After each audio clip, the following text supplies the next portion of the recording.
Selamat pagi, terima kasih atas kehadiran mahasiswa sekalian. Pada kali ini kita bertemu untuk membahas tentang tugas akhir. Ya, jadi ini adalah pertemuan sosialisasi bagi mahasiswa peserta tugas akhir atau yang akan mengikuti tugas akhir. Semoga pertemuan kita kali ini dapat membantu adik-adik mahasiswa sekalian dalam proses pengerjaan tugas akhir ke depannya. Baiklah, mata kuliah tugas akhir. Nah, mata kuliah tugas akhir ini adalah mata kuliah di semester 8 di program studi S1 Teknik Informatika, yang mana adalah mata kuliah terakhir dalam kurikulum kita. Nah, dalam mata kuliah tugas akhir ini, Anda akan mengikuti 3 kali ujian. Yang pertama disebut dengan seminar proposal. Kemudian yang kedua disebut dengan seminar hasil, atau yang dulunya disebut dengan seminar konsep skripsi.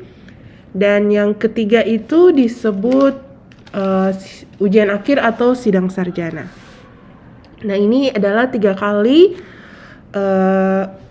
ujian yang harus diikuti oleh mahasiswa ketika akan lulus mata kuliah tugas akhir. Nah, dalam pertemuan kita kali ini, saya akan membahas apa sih yang harus dilakukan ya, mulai dari tahap pertama, langkah-langkah apa saja yang harus dilakukan sehingga bisa menyelesaikan seluruh proses dari tugas akhir itu yang ada di program studi S1 Teknik Informatika. Nah, yang pertama yang harus mahasiswa ketahui adalah prosedur administrasi dari tugas akhir itu sendiri. Nah, prosedur administrasi tugas akhir itu sendiri ada beberapa tahapan. Ada beberapa tahapan. Yang pertama diawali dengan yang tadi disebut dengan seminar proposal. Kemudian tahapan berikutnya adalah pembimbingan skripsi, kemudian seminar konsep skripsi atau seminar hasil, kemudian sidang sarjana, dan yang terakhir adalah yudisium. Jadi ini ada 5 tahapan pelaksanaan tugas akhir sesuai dengan administrasinya ya. Nah, ini ada prosedur administrasi skripsi yang sudah dikeluarkan oleh jurusan Teknik Elektro Fakultas Teknik Unsrat untuk program studi S1 Teknik Elektro dan juga program studi S1 Teknik Informatika tahun 2024. Adik-adik mahasiswa bisa mengunjungi website program studi Teknik Informatika untuk mendapatkan dokumen ini ya. Jadi kalau dilihat di dalam dokumen ini sudah berisi prosedur administrasi untuk kelima tahapan yang sudah saya sebutkan sebelumnya. Dan yang pertama kalau kita lihat di sini dimulai dengan seminar proposal ya, seminar proposal skripsi.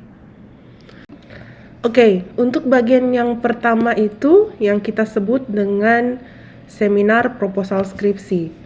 Seminar proposal skripsi ini diawali dengan penyusunan proposal skripsi oleh mahasiswa. Jadi dalam penyusunan proposal skripsi ini mahasiswa bisa menghubungi calon dosen pembimbing. Cukup satu saja ya calon dosen pembimbing yang dihubungi, dan calon dosen pembimbing ini pilihlah yang sesuai dengan topik yang akan Anda kerjakan. Kesesuaiannya seperti itu, dan tentu saja dengan kecocokan saat Anda akan melakukan konsultasi.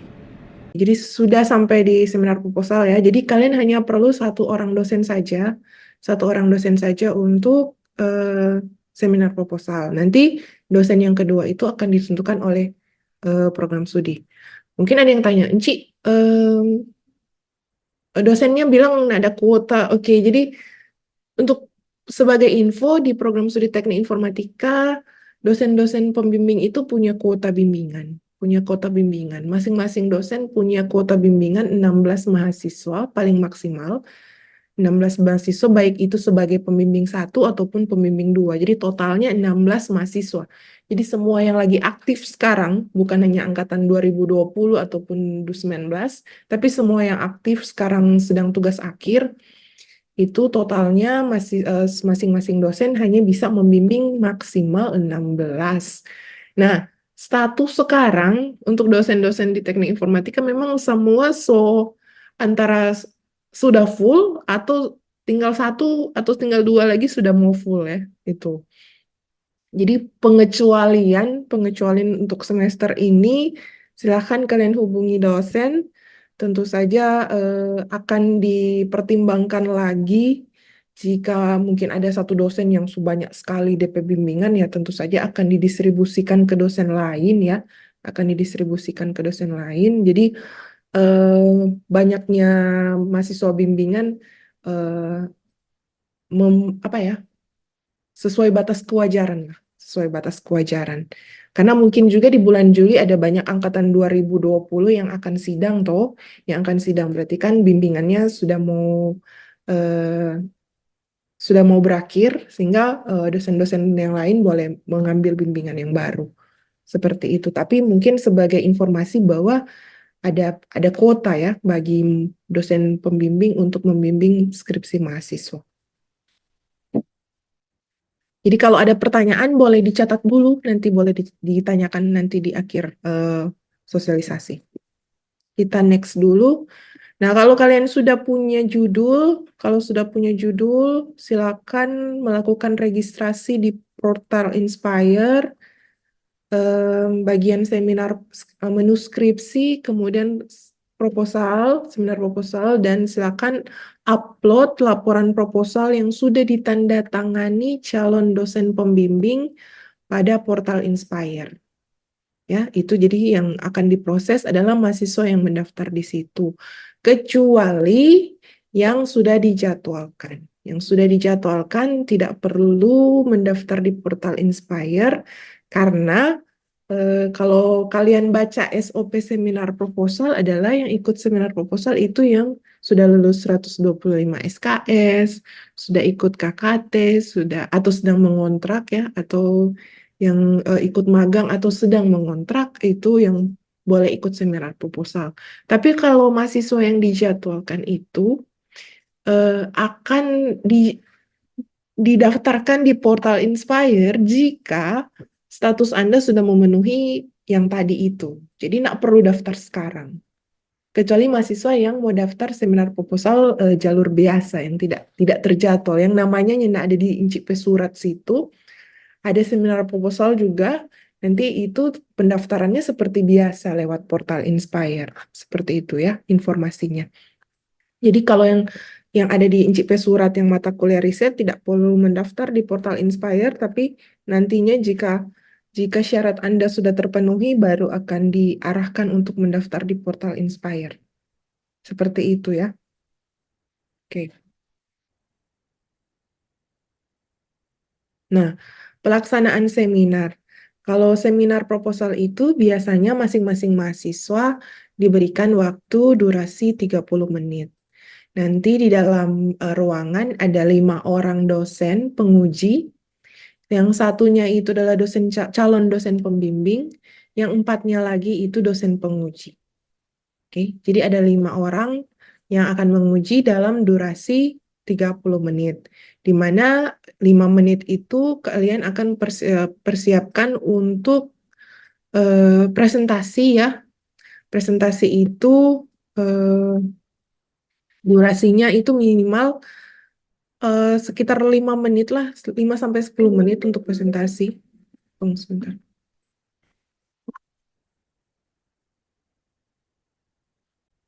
Oke, 5 sampai 10 menit. Biasanya cuma 5 menit sih kalau presentasi ya. Untuk presentasi biasanya cuma 5 menit. Nanti di mana di dalam situ ada misalkan kalian akan membuat presentasi yang isinya latar belakang masalah, rumusan masalah, kemudian tujuan manfaat, kemudian tinjauan pustaka, ini minimal 8 jurnal terkait, kemudian ada metode penelitian. Jadi bab 1 sampai bab 3.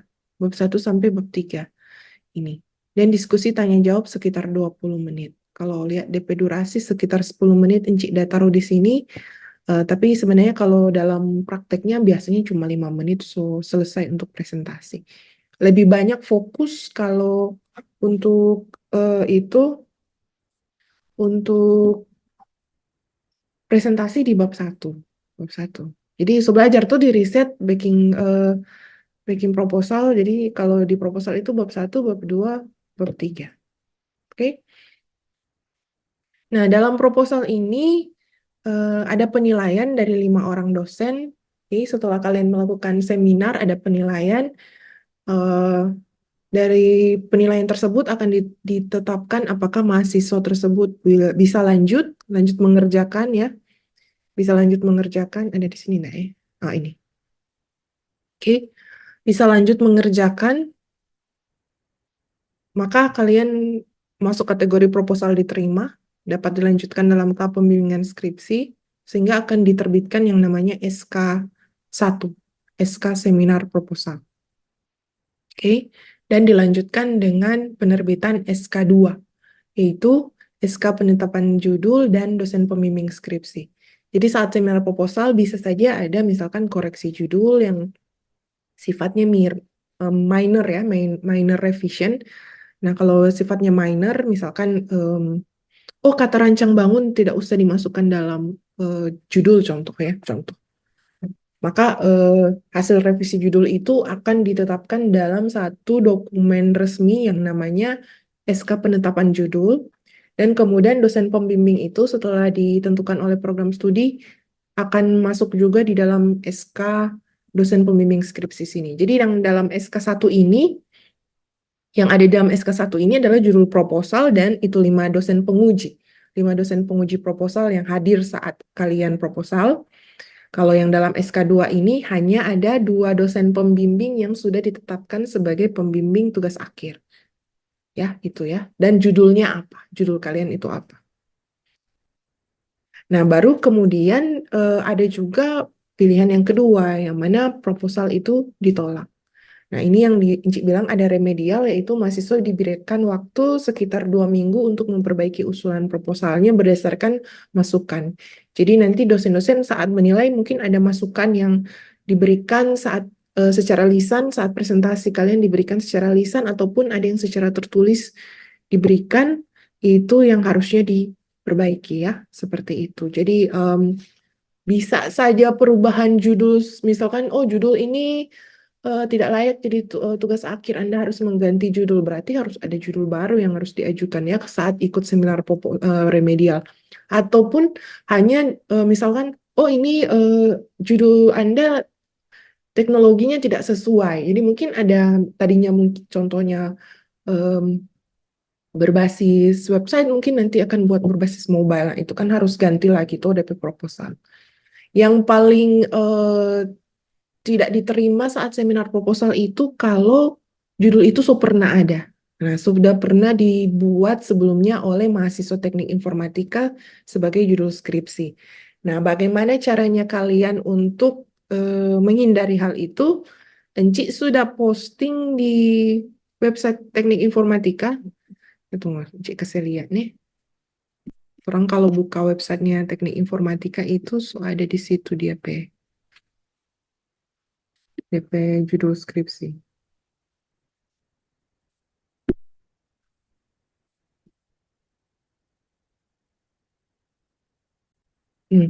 Jadi kalau kalian masuk ke website teknik informatika sini, ada di bagian mana kota itu? Sini Kang Akademik. Nah ini. Database skripsi TA. Nah ini. Database skripsi TA. Jadi kalau terang buka, ini adalah database skripsi tugas akhir mahasiswa program studi teknik informatika, baik yang sudah lulus. Kalau kalian lihat ini mulai dari 2010 ya, mahasiswa angkatan 2010 judul skripsi yang so ada, sampai yang sedang skripsi so ada. Ada 1055 judul skripsi yang tercatat di dalam database-nya kita. Jadi kalian boleh search misalkan mobile. Ada pakai keywords juga. Oh, ternyata lihat no. Apakah memang pernah ada seperti itu nih? Judul-judulnya boleh semua misalkan. Banyak yang berbasis mobile ya, misalkan contoh. Jadi gunakan database skripsi ini untuk memastikan bahwa judul yang kalian ajukan sebagai proposal itu belum pernah ada sebelumnya. Oke.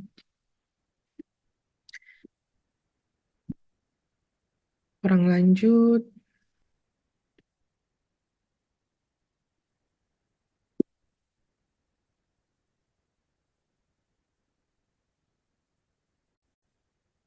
Oh ya, Encik juga mau menambahkan.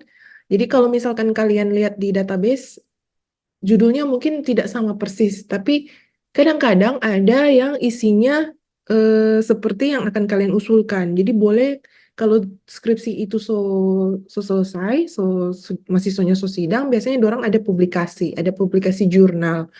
Nah, kalian boleh cari publikasi jurnalnya boleh di Google Scholar atau di Jurnal Teknik Informatika atau Jurnal Teknik Elektro dan Komputer. Biasanya mahasiswa informatika publish publish skripsinya di situ, boleh baca jurnalnya. Jadi baca jurnalnya apakah ini, oh walaupun DP judulnya tidak sama, tapi ternyata yang dibuat itu sudah sama.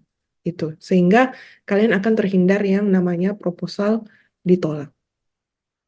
Tapi jangan khawatir seperti yang sudah Enci sampaikan tadi di awal, kalau seminar proposal Anda ditolak, bisa ikut 2 kali remedial. Nah, kalau 2 kali remedial fungsinya tidak lulus, ya ikut lagi periode berikut. Gitu. Intinya, kesuksesan seminar proposal itu bergantung pada semakin sering Anda lakukan konsultasi dengan dosen pembimbing. Itu. Yang rajin konsultasi, yang rajin perbaiki proposalnya itu biasanya sukses dalam seminar proposal. Next. Kalau sudah lulus, maka Anda akan masuk ke tahapan yang kita sebut dengan tahapan pembimbingan skripsi. Nah, skripsi ini hanya 6 bulan ya. Hanya 6 bulan. Seperti mata kuliah yang bebannya 6 SKS. Oke.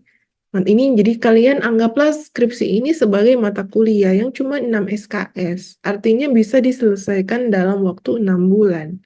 Kalau kemarin mungkin saat Anda semester 7, saat semester 4 ada kontrak sampai 24 SKS boleh selesai dalam 1 bulan. Makanya ini skripsi di semester 8 cuma 6 SKS.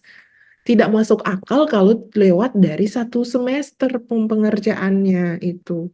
Ya, apalagi ini bagi mahasiswa yang riset dan sudah dijadwalkan, berarti kan Anda punya head start 6 bulan, 1 semester sebelum masuk ke semester 8.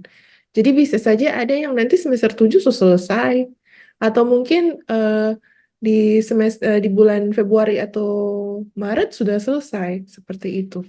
Karena di semester 8 di kurikulum kita itu hanya skripsi. Di kurikulum baru juga semester 8 itu hanya skripsi.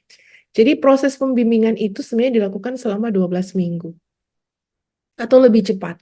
Artian ini adalah kalau kalian boleh menyelesaikan skripsi secepat apapun, tidak perlu harus tunggu 12 minggu, itu boleh di seminar, boleh mendaftar seminar hasil. Oke, itu. Jadi nanti kalau siap seminar hasil, tinggal melakukan pendaftaran seminar hasil lewat portal Inspire pada menu skripsi, dan nantinya kita ada Google Form. Google Form-nya itu gampang sekali, DP link slunstrat.acid/skripsi, oke? Itu Anda akan melakukan pendaftaran lewat Google Form karena ada syarat kalau di informatika. Seminar hasil itu harus submit dulu artikel di jurnal. Baik itu jurnal JTI atau jurnal JTEK. Hanya submit ya, hanya submit. Artinya kalian sudah susun artikelnya, sudah ditulis sesuai format. Kalau kalau mau unggah di JTI tentu saja format JTI yang digunakan. Kalau unggah di JTEK berarti format JTEK yang digunakan. Ini karena di portal Inspire tidak ada unggah-unggah jurnal sehingga Enci ada satu Google Form slunstrat.acid/skripsi yang akan digunakan untuk upload bukti seperti itu. Jadi yang ada di dalam SL Unsrat ACID itu, skip dulu ke sini ya. Nah, ini. Nah, install unsur CID itu ada, kalian akan input data mahasiswa, itu nama, NIM, nomor WA, cuman itu. Ada juga upload bukti pendaftaran di portal Inspire, keterangan status sedang menunggu persetujuan Kaprodi. Jadi, kalau kalian mengajukan seminar hasil di portal Inspire, itu akan disetujui terlebih dahulu oleh dua orang dospem. Jadi kalau ada yang bertanya, Enci, skripsi itu harus tanda tangan dosen pembimbing sebelum maju hasil? Jawabannya tidak perlu, karena persetujuan Anda maju seminar hasil itu ada di portal Inspire saat kalian mengajukan seminar hasil, gitu ya. Jadi kalau keterangannya sudah menunggu persetujuan Kaprodi atau sudah dicentang-centang dua itu yang dosen pembimbing, itu berarti sudah masuk ke ENCI. Itu artinya seminar hasil kalian sudah disetujui oleh dua orang dospem tersebut. Kemudian yang perlu diunggah di dalam Google Form ini adalah bukti pemasukan artikel di jurnal. Oke, jurnal JTI atau JTEK. Hanya memasukkan aja, submit. Ya, hanya submit. Karena jurnal itu butuh proses untuk direvisi, harus direview oleh pengelola jurnal. Oke, baru boleh mau diterbitkan. Oke. Dan kalau ada yang tanya, Enci boleh upload di repository? Boleh, hanya khusus repository itu khusus mahasiswa batas studi atau mahasiswa yang akan drop out. Kalau semester ini itu angkatan 2017 yang akan berakhir masa studinya di 31 Juli 2024. Hanya mereka saja yang boleh mengupload artikel di repositori Unsrat. Selain dari itu harus di jurnal JTI atau JTEK atau jurnal lainnya yang sudah terakreditasi, silakan. Oke, ini. Jadi nanti kalau yang mahasiswa 2017 atau yang batas studi ada hadir hari ini, kalau mau upload di repository itu di lewat portal Inspire dan nantinya akan diproses, dan kalau sudah selesai proses, linknya itu akan muncul di portal Inspire juga. Oke, jadi nggak lewat Pak Enci, nggak lewat Pak Enci.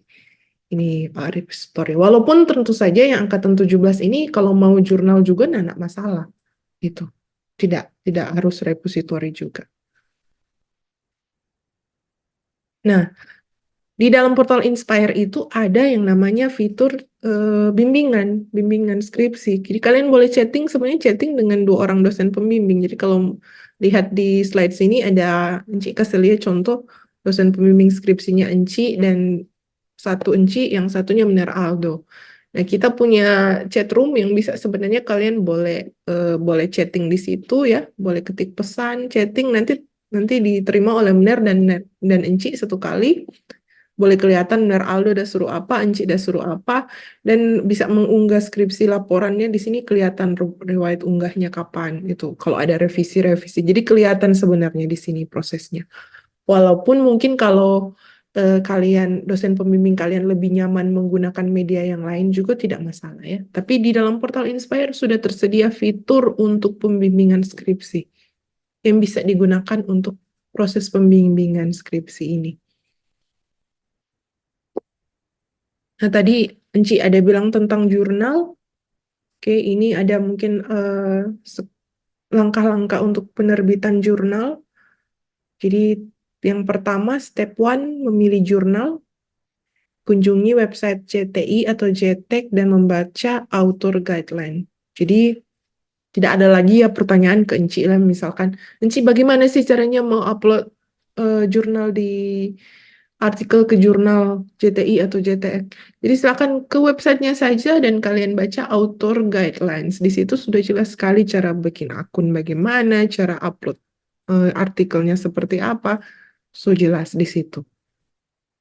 Nah, kalau sudah, di sini juga di author guideline itu juga ada template ya. Jadi template jurnalnya tinggal di-download dan diedit-edit sesuai artikel kalian, diedit-edit di situ saja. Kemudian step 2, menulis jurnal. Sesuai template, akan sangat cepat proses review jika kalian sudah menulis jurnal sesuai template. Perhatikan ya untuk ini. Jadi kalau misalkan sesuai template, bisa saja proses itu hanya beberapa hari saja. Nah, semakin cepat Anda melakukan revisi, semakin cepat jurnal tersebut akan diterbitkan. Dan paling penting adalah semua komunikasi terkait jurnal itu dilakukan di website jurnal ya. Jangan dijapri dosennya terkait jurnal karena eh, komunikasi terkait jurnal itu tercatat di website jurnal ya, seperti itu. Nah, baru step 3 mengunggah jurnal di website yang mana yang kalian pilih. Kemudian tinggal dicek-cek di situ saja di jurnal. Misalkan disuruh perbaikan, tinggal diupload lagi yang sudah diperbaiki, oke? Kemudian kalau sudah selesai prosesnya, proses perbaikan sudah selesai, proses kedua itu adalah pengecekan plagiarisme dari Turnitin. Kemudian yang ketiga itu tanda tangan dospem, review dari dospem, dan pembayaran jurnal. Kalau step itu sudah selesai, maka kalian akan mendapatkan yang namanya LOA, Letter of Acceptance, di mana dalam LOA ini berisi nomor, volume, dan tahun terbit dari artikel kalian itu di jurnal. Nah, nomor ini yang akan digunakan untuk pendaftaran sidang sarjana. Itu ya. Jadi kalau untuk seminar hasil cukup submit, kalau sidang sarjana harus ada LOA-nya.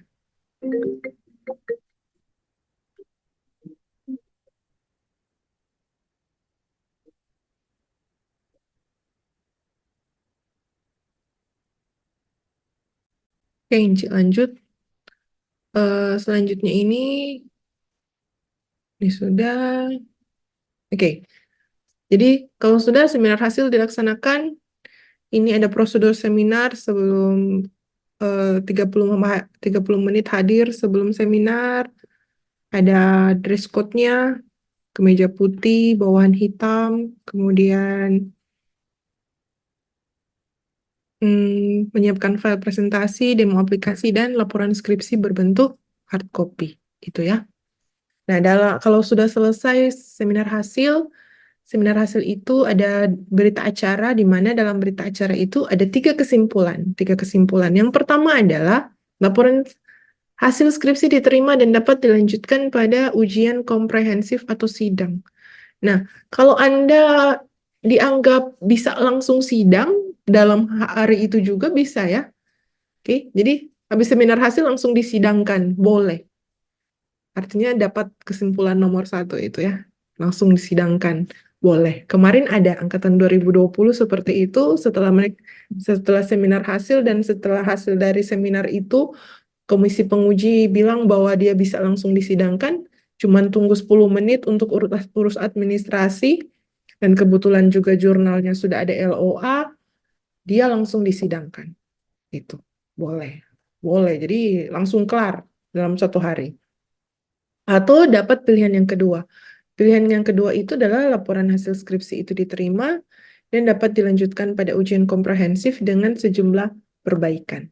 Nah, dalam kategori yang kedua ini, kalian diberikan waktu 3 minggu dari tanggal pelaksanaan seminar hasil untuk mengerjakan perbaikan dan kemudian akan eh, disidangkan. Nah, perbaikan itu ditunjukkan lewat yang namanya ada tuh lembar asistensi ya, lembar perbaikan itu nanti ditandatangani oleh 5 dosen yang jadi dosen penguji Anda saat seminar hasil. Jadi saat seminar hasil itu akan diuji juga oleh 5 orang dosen, dosen pembimbing 1, dosen pembimbing 2, dan 3 orang dosen penguji. 5 dosen ini bisa saja berbeda ya dengan seminar proposal ya, bisa saja berbeda. Jadi jangan menjadikan patokan seminar proposal, oh diuji oleh dosen A, B, C, D, dan itu nantinya akan ke seminar hasil. Enggak. Oke, bisa sama, bisa tidak ya.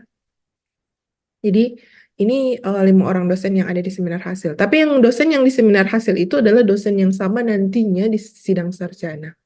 Seperti itu. Atau bisa juga kalian dapat kategori yang ketiga, yaitu laporan hasil skripsi harus diseminarkan kembali. Nah, jadi seminar hasil itu bukan berarti semua yang seminar hasil itu so lulus. Karena bisa saja Anda dapat pilihan yang ketiga, diseminarkan kembali.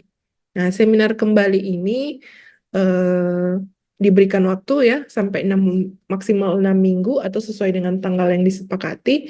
dan akan dilaksanakan secara online, seminar remedialnya itu. Kalau saat remedial juga masih belum, ya diremedialkan lagi, seperti itu. Jadi ini adalah 3 kesimpulan saat seminar hasil.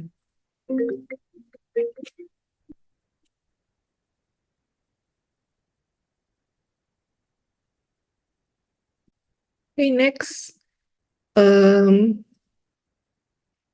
Setelah seminar hasil dilaksanakan, program studi akan menyetujui usulannya, kemudian akan menerbitkan lembar perbaikan, kemudian akan menetapkan penjadwalan sidang sarjana. Nah, tahap yang terakhir, kalau mahasiswa bilangnya 3/3 kan, nah, tahapan 3/3 ini namanya sidang sarjana. Sidang sarjana ini harus lulus semua mata kuliah. Lulus mata kuliah itu minimal SKS lulusnya 138 sampai 141 SKS lulus di transkrip. Jadi Anda boleh sidang kalau semua mata kuliah sudah lulus. Oke. Kalau seminar hasil, tidak apa-apa ada mata kuliah belum selesai atau sedang dikontrak, tidak apa-apa. Tapi kalau sidang sarjana semua harus lulus. Minimal 138. Oke. Atau misalkan ada yang tambah mata kuliah, ya boleh 141 maksimal. Karena kalau Anda lulus itu maksimalnya 147. Jadi 141 tambah 6 kan 147. Kalau lewat dari itu, mata kuliah akan dihapus. Dan minimal lulus itu 144. 138 tambah 6 kan 144. Itu di bawah itu ya belum boleh. Belum boleh. Oke. Nah, kemudian sidang sarjana itu jurnal sudah diterbitkan, lembar perbaikan sudah ditandatangani, kemudian ada pendaftaran sidang sarjana di portal, dan ada pendaftaran di Google Form lagi sidang sarjana. Itu. Oke. Pada dasarnya sama saja ya, sidang sarjana flow-nya sama saja. Dress code-nya, nah kalau dress code agak berbeda, lebih formal kalau mahasiswa akan menggunakan jas hitam, bukan celana, bukan jeans, rok untuk wanita dengan dalaman kemeja putih, dan untuk pria memakai dasi. Jadi pakai jas, memakai dasi. Kalau yang perempuan blazer ya, blazer ya. Kemudian ada prosedur di sidang sarjana ini yang harus kita ikuti adalah 80% kehadiran dosen. Nah, kehadiran dosen ini harus 80% untuk sidang sarjana ini bisa dilaksanakan. Jadi minimal 4 ya. Kalau ada 5 berarti kalau 80% itu 4 dosen. Kemudian pelaksanaannya itu ada sesi pembukaan, presentasi, kemudian tanya jawab dan penilaian, kemudian yang terakhir adalah pembacaan berita acara. Apakah Anda lulus atau tidak? Jadi sidang boleh juga disidangkan kembali, boleh ya. Itu akan dibaca nilainya berapa di situ. Kemudian ada yudisium yang namanya yudisium program studi. Jadi Anda sudah kalau misalkan lulus dinyatakan Anda sudah selesai studi di program studi teknik informatika. Walaupun lanjutan yudisium tingkat fakultas itu harus diurus lagi ya berkasnya. Ini. Jadi setelah sidang sarjana Anda akan dapat yang namanya SK4. Oke. Kemudian mahasiswa akan membuat biodata yudisium, kemudian surat revisi tanda tangan 5 orang dosen, kemudian TOEFL, ya TOEFL minimal skor 450, dan berkas yudisium lainnya di Google Form. Jadi Google Form itu ada untuk pendaftaran seminar hasil, pendaftaran sidang sarjana, dan yudisium. Nah, ini TOEFL, mungkin lebih jelasnya TOEFL mana yang diakui oleh Fakultas Teknik sebagai syarat itu boleh tanya di bagian akademik ya. Tapi kalau yang sekarang sih setahu Enci itu TOEFL UPT di prediction di UPT Bahasa Unsrat ya. Ini. Jadi skor minimal 450, jika tidak sampai maka harus tes kembali.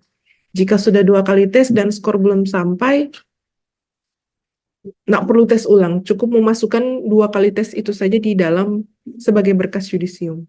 Itu. Oke. Kalau mau tanya, Ci, kalau lembaga A boleh, lembaga B boleh, mungkin itu lebih lengkapnya ditanyakan di bagian akademik fakultas karena yang nantinya validasi itu di bagian akademik. Yang setahu Ci itu dari UPT Bahasa Unsrat untuk TOEFL. Nah, ini waktu masa berlakunya 2 tahun, jadi sebenarnya boleh ikut dari sekarang juga nyenak apa.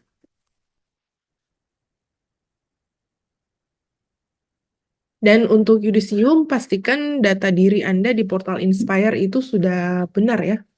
Yang pertama foto transkrip, foto di transkrip itu diganti pakai pas foto terbaru, itu pakai jas, blatter biru, kemudian pastikan biodata Anda di portal Inspire itu sudah benar, karena nantinya namanya itu akan tercetak di transkrip dan di ijazah. Oke, jika ada perubahan, silakan melakukan perubahan lewat portal Inspire. Oke, kemudian data yudisium, pastikan tanggal lulus adalah tanggal sidang. Nanti predikat kelulusannya bisa dilihat di berita acara di portal Inspire, atau mau tanya Pak Enci juga boleh. Kalau misalkan berita acaranya belum muncul, tapi biasanya dalam 1 minggu berita acara itu sudah ada. Dan pastikan judul skripsi sudah sesuai. Nah, ini yudisium. Nah, yudisium itu bukan lagi di level prodi ya, yudisium itu sudah di level fakultas. Jadi nanti program studi hanya sampai pada pemasukan berkas yudisium kalian itu ke fakultas teknik. Nantinya SK yudisium itu akan diurus oleh fakultas dan akan diterbitkan oleh fakultas secara kolektif. Kemudian akan menerbitkan yang namanya SKL. Oke, gitu. Nah, ini semuanya dilakukan di tingkat fakultas. Kemudian wisuda. Wisuda itu di Unstrat dilaksanakan dalam 1 tahun 6 kali, yaitu di bulan Februari, April, Juni, Agustus, Oktober, dan Desember. Jadi setiap 2 bulan sekali ya, di bulan-bulan genap ini ada pelaksanaan wisuda. Nah itu. Jadi itu adalah tahapan administrasi tugas akhir yang sebenarnya lumayan panjang ya, lumayan panjang, tapi tidak susah-susah juga. Sebelum orang masuk ke jenis tugas akhir, ada yang mau bertanya? Atau orang mau lanjut, Jo? Nanti terakhir,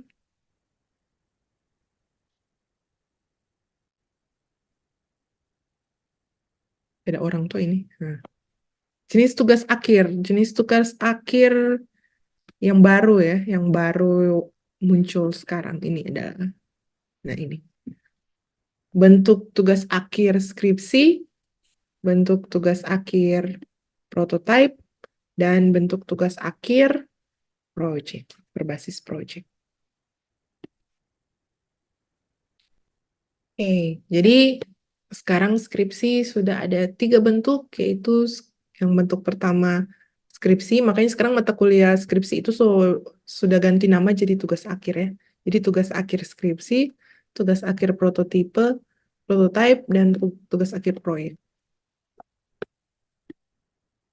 Nah, ini yang Enci ada share em, di community, di grup WA community. Bentuk-bentuk tugas akhir sesuai Permendikbudristek nomor 53 tahun 2023 ya. Jadi ini aturannya baru keluar tahun lalu. Oke. Dan ini bentuk penerapannya di 3 program studi yang ada di bawah jurusan Teknik Elektro. Jadi kalau kita masuk dalam kategori program studi jenjangnya sarjana, oke. Jadi kalau bentuk tugas akhir skripsi itu dia dikerjakan oleh 1 orang mahasiswa, jadi dikerjakan secara individu. Tetap ada dosen pembimbing 1 dan 2. Dan di sini mitra. Mitra ini sifatnya opsional kalau untuk skripsi. Kemudian tahapan ujiannya sama ya, tadi 3, seminar proposal, seminar hasil ujian akhir, kemudian publikasinya di jurnal.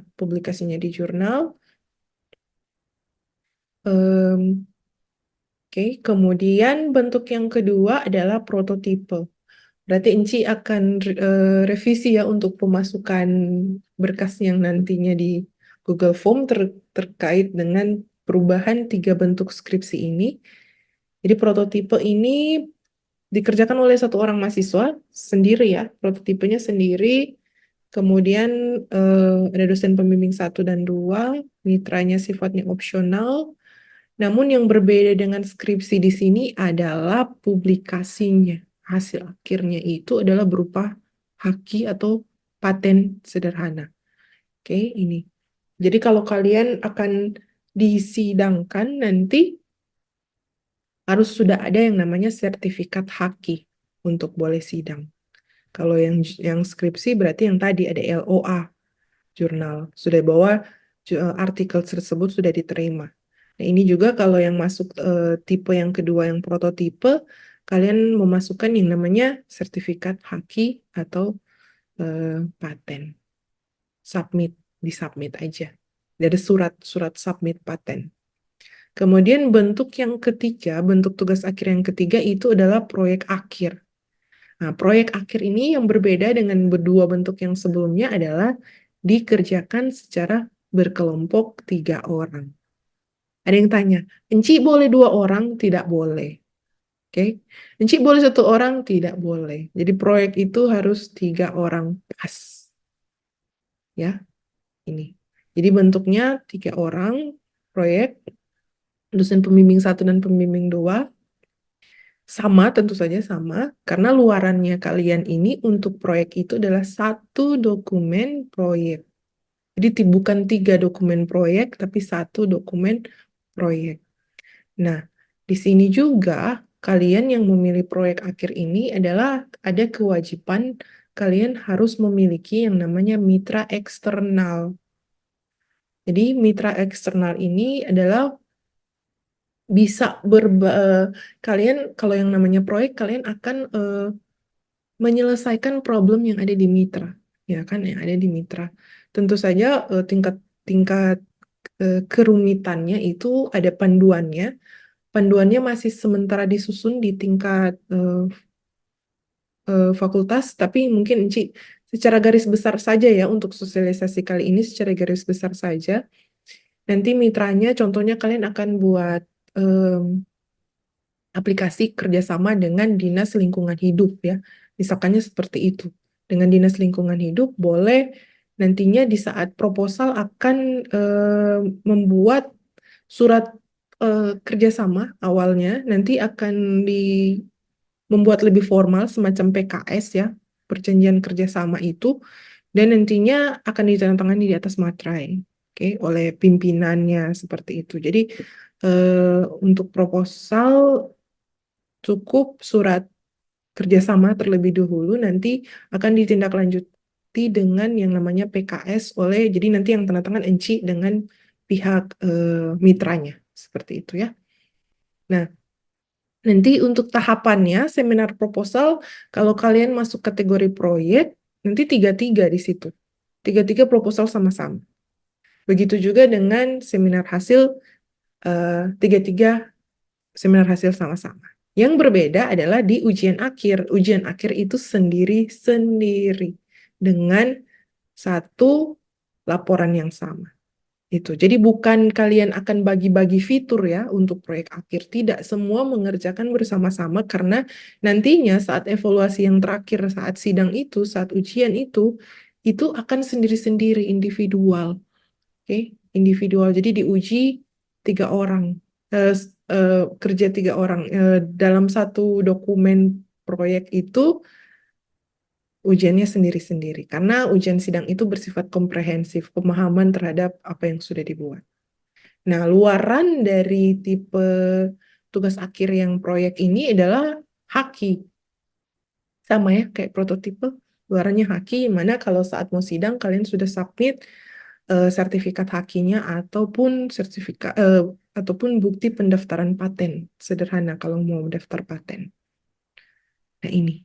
Jadi 3 bentuk tugas akhir ini akan mulai diterapkan semenjak tanggal ini bagi mahasiswa yang belum seminar proposal, yang belum lulus seminar, ataupun yang seminar proposal tapi belum lulus. Oke. Jadi tidak untuk mahasiswa yang sementara tugas akhir, enggak. Jadi untuk mahasiswa yang belum proposal atau yang belum lulus proposal. Oke, sampai sini ada pertanyaan, Encik buka dulu sesi diskusi.